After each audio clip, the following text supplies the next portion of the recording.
Canada-India relations hit new low over Sikh leaders killing. Canada and India are facing a diplomatic crisis over the death of a Sikh separatist leader in Canada, who was allegedly killed by Indian. Hardeep Singh Nijjar, a prominent advocate for an independent Sikh nation called Khalistan, was shot dead outside a Sikh temple in Surrey, British Columbia, on June 18. Canada's Prime Minister Justin Trudeau said on Monday that there was credible evidence linking Indian government agents to the murder, and announced the expulsion of a senior Indian diplomat. The diplomat was identified as Pavan Kumar Rai, the head of India's Foreign Intelligence Agency in Canada.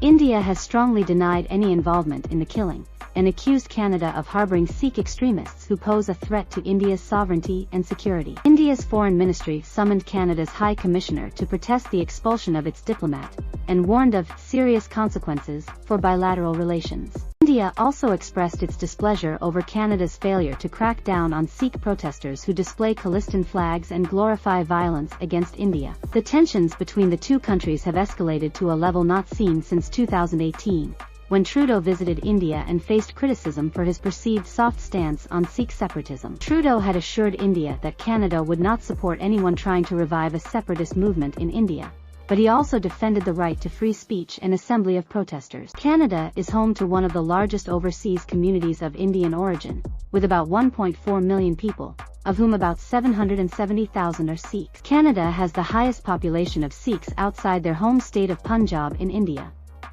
The Sikh community in Canada is divided over the issue of Khalistan, with some supporting the cause and others opposing it.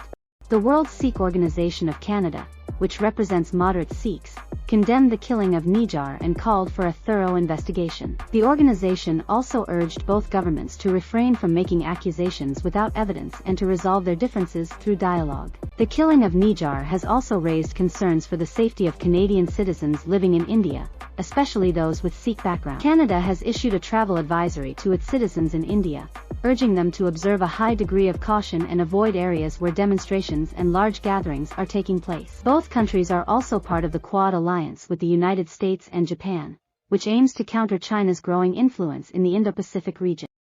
The advisory also warned of possible disruptions to air travel due to protests at airports. The dispute between Canada and India comes at a time when both countries are facing challenges from the COVID-19 pandemic and its economic impact. The deterioration of bilateral relations could affect their cooperation on regional and global issues, as well as their trade and investment ties.